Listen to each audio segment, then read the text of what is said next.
It is quiet now. That is the first thing I notice every single day. The quiet. It has a texture, you know. It isn't empty. It's heavy, like a wool blanket that has been pulled up to the chin. I am sitting in my chair, the wingback chair, with the fabric that has worn smooth on the arms, right where my elbows rest. I suppose my elbows have done that work year after year, rubbing away the nap of the velvet until it shines a little in the morning light. It's a slow work. Everything is slow work now. I am 82. The number sounds strange when I say it aloud, so I don't say it often. Inside my head, it feels like a coat that is 2 sizes too big. I am still trying to fill it out. But here I am, 82, and sitting. The window is to my left. It is always to my left. I don't move the chair anymore.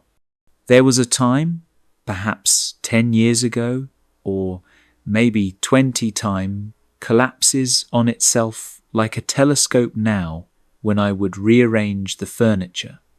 I would seek the best light, or a different view, or just change for the sake of change. I had the strength to push the sofa then. I had the back for it. Now, the chair stays, and I stay. We have come to an agreement, the chair and I. It holds me, and I keep it warm. The light this morning is grey, not a dark grey, not threatening. It is the colour of dirty dishwater, or perhaps the belly of a dove.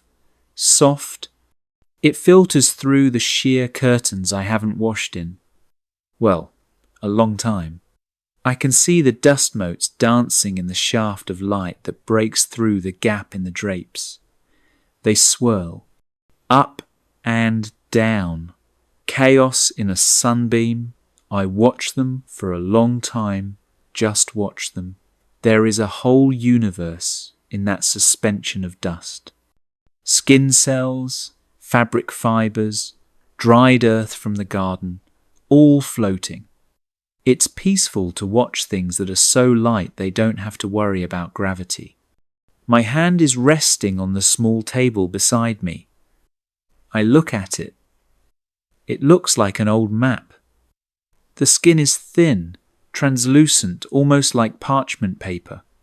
I can see the blue veins branching out across the back of my hand, running over the knuckles, diving between the tendons. They look like rivers on a map of a country I used to know, but can't quite remember the name of. There is a brown spot near the base of my thumb. A liver spot, they call them. An ugly name for just a mark of time. I try to scratch it with my other finger, but it is part of me. It doesn't wash off. I reach for my tea. The movement requires a specific sequence of commands now. It isn't automatic like it used to be. Shoulder, elbow, wrist, grip. I have to monitor the grip. If I don't think about it, the fingers might not close tight enough. The cup is white ceramic, slightly stained on the inside rim. I lift it. It trembles, just a little. A small vibration in the air. The liquid inside ripples in concentric circles, tiny waves in a tiny ocean. I bring it to my lips. It is lukewarm.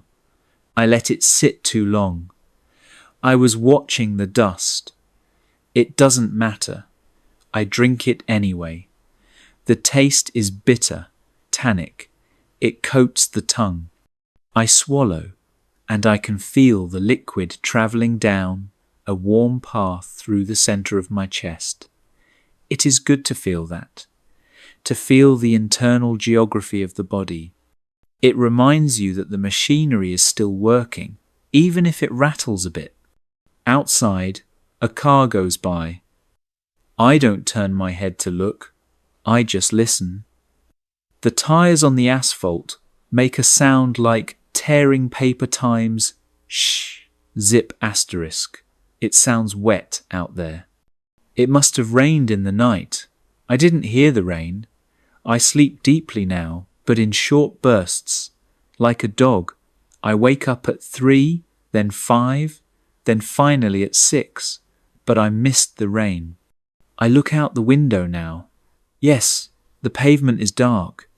The slate tiles on the roof of the house across the street are shining, slick and black. There is a tree on the corner. An oak, I think.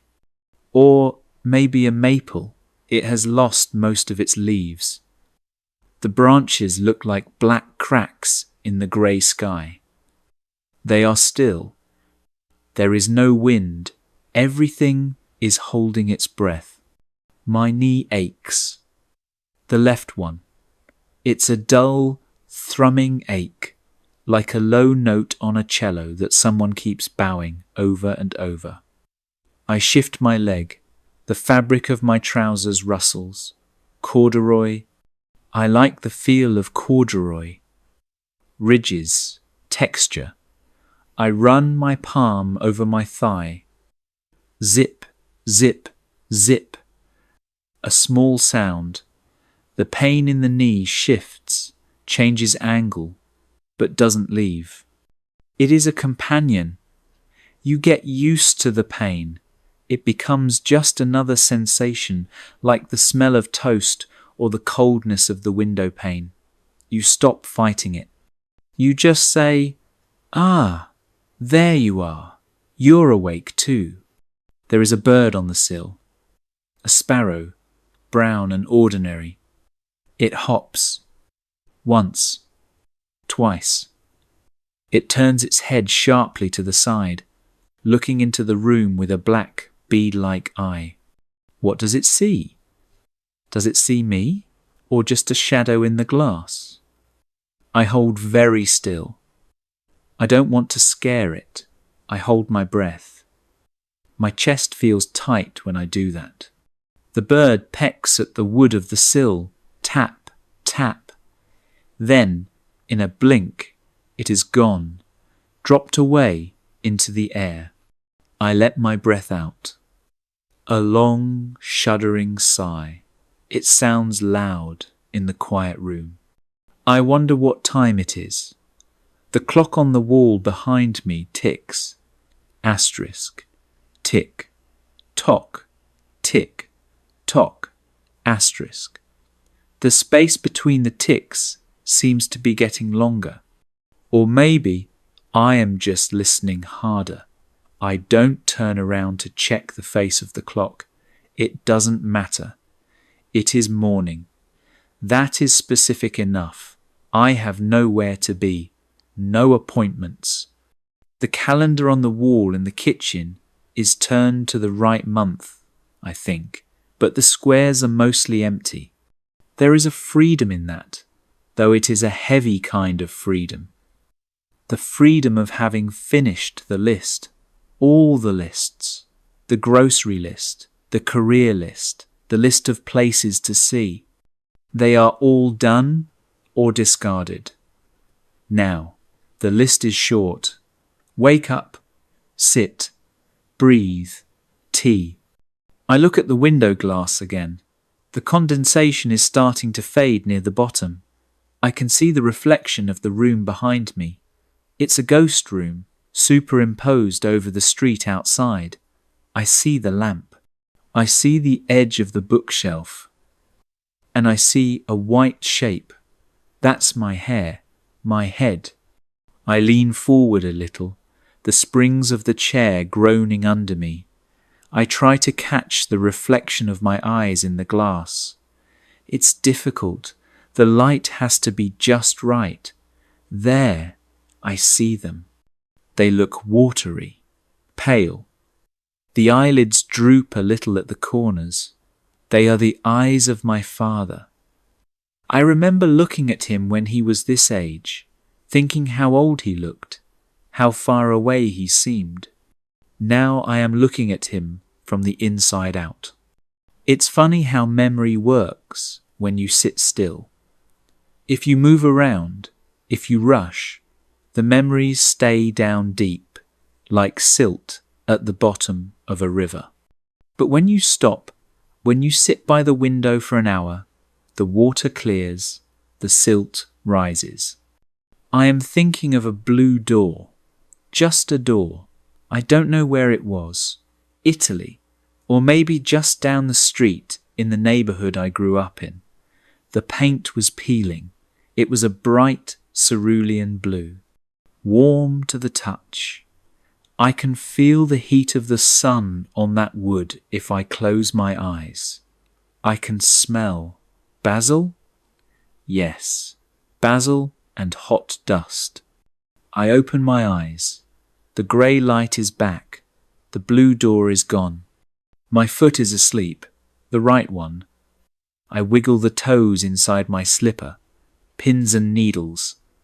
1,000 tiny electric ants. I stamp my foot gently on the carpet. Asterisk thump. Thump. Asterisk. The sensation is unpleasant but sharp. It cuts through the fog. It proves the nerves are still firing, still sending messages up the long wires of the leg to the spine, to the brain. We are here, the foot says. We are still attached. I rub my face. My skin feels dry, like paper that has been left in the sun. The stubble on my chin is rough, white bristles. I shaved yesterday, didn't I? Or was it the day before? The days bleed into one another. They lose their hard edges. Tuesday is soft and merges into Wednesday. Wednesday flows into Thursday. It is all just a day. And then night. And then day again. I need to water the plant. The fern in the corner. It looks a bit brown at the tips. I look at it. I think about getting up to get the watering can. The kitchen is down the hall. The linoleum is cold there. I would have to stand up, steady myself, walk, fill the can, walk back. It seems like a very complex operation, a journey. I will do it later. The fern can wait. We are both waiting. A truck rumbles by outside, heavy, a delivery truck. The windows of my room rattle in their frames. Just a subtle vibration. Asterisk, zzz, asterisk. I feel it in my teeth. The world is so heavy, so full of metal and speed. And I am in here, wrapped in wool and silence. I pick up the teacup again. It is cold now, truly cold. I drink the last sip anyway. It tastes like metal and old leaves. I set the cup down, asterisk, clink, asterisk. The light is changing on the wall. The sun must be trying to burn through the cloud cover. The grey is turning to a kind of pearl white. The shadows in the corners of the room are retreating, shrinking back under the furniture. I watch a shadow move. It takes minutes. It inches along the pattern of the rug. The rug is Persian, I think. Or a copy of a Persian, red and blue intricate swirls. I have looked at this rug for 40 years. I know every knot. There is a stain near the fringe where I dropped a glass of wine once. A dark purple starburst. It's part of the pattern now. History woven into the wool. I take a deep breath. In, 2, 3. Hold it. Out. 2, 3. The doctor told me to do that. Deep breaths. Keep the lungs elastic. It feels like stretching a balloon that has become brittle. There is a resistance in my chest, a stiffness, but the air goes in. It smells of old books and lemon polish. That is the smell of this house. It is the smell of me. I wonder if anyone will call today. The phone is on the little table in the hallway. It sits there, silent, a black plastic object. Sometimes I stare at it, willing it to ring. And sometimes, when it does ring, I feel a sudden jolt of fear. Who is it? What do they want? Bad news travels by phone, but usually it is just a robot. A recorded voice telling me about insurance or a warranty. I listen to the robot voices sometimes. It is a voice, after all. Hello, I say back to the recording. No, I am not interested. I hang up.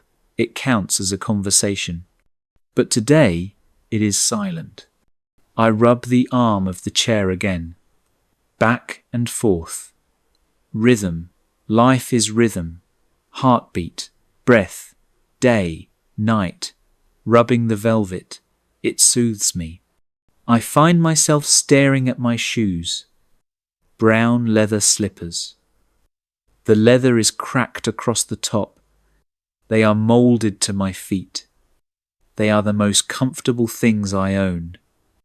I wiggle my toes again. The pins and needles are gone. Now there is just warmth. I remember running. Suddenly, vividly, I remember the sensation of my feet hitting the ground, hard, fast. Running for a bus, running in a race, running just to run. The wind in my ears, the feeling of the muscles in my calves bunching and releasing, the power, the sheer, unthinking power of being 20. I didn't know I had it then. I just used it. I spent it like a millionaire who thinks his fortune is endless. Now I count the pennies of energy. I spend them wisely. The memory fades. I am back in the chair. A fly has entered the room. I hear it before I see it. A low buzz, asterisk, zzz, asterisk. It circles the room. It lands on the lampshade. I watch it rubbing its front legs together, cleaning itself, preparing. For what? It's just a fly. It flies off again, bumping against the window glass. Asterisk, tink, tink, asterisk, it wants to get out. It can see the sky, but it can't understand the invisible barrier.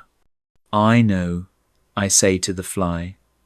My voice sounds gravelly, unused. I know. I don't get up to let it out. It will find a way, or it won't. I lean my head back against the cushion. The fabric is cool against my neck. I look up at the ceiling. There is a crack in the plaster near the crown moulding. It looks like a river delta, branching out. I have watched that crack grow for years. It widens by a millimetre every winter. The house is settling, sinking into the earth. Just like me, we are going down together, this house and I. It's not a sad thought, it's just gravity. Gravity is patient. I close my eyes for a moment, just to rest them. The darkness behind my eyelids is full of colours, swirling purples and greens. After images of the window, I drift. I am not asleep, but I am not quite awake. I am in the space between. The sounds of the street become distant, like a radio playing in another room. I think about lunch, soup, maybe. Tomato soup with crackers. I will have to crush the crackers into the soup so they get soft. I like the texture, mushy, salty. I open my eyes. The light has shifted again. A beam of actual sunlight, weak and pale yellow, has hit the floor. It illuminates the leg of the table. It reveals the dust that I missed when I dusted last week. A fine grey powder. I should clean it. I should get the rag. But not yet. There is a comfort in the stillness. A heavy, warm blanket of being. I am not doing anything. I am not producing anything. I am not fixing anything. I am just witnessing. I am the witness of this room. If I wasn't here, the light would still hit the floor. The dust would still dance. The fly would still buzz. But no one would know. I am the one who knows.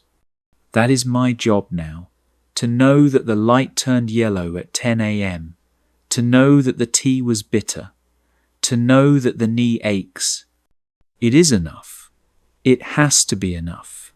I clasp my hands together in my lap. The fingers interlock, knuckle to knuckle, bone to bone. I squeeze them tight, feeling the pressure. I am here. This is me. This is the morning. I look out the window one more time. A woman is walking a dog. A small white dog on a red leash. The dog stops to sniff the lamppost. The woman waits. She checks her phone. She looks impatient. She tugs the leash. The dog trots on. They are gone. I smile.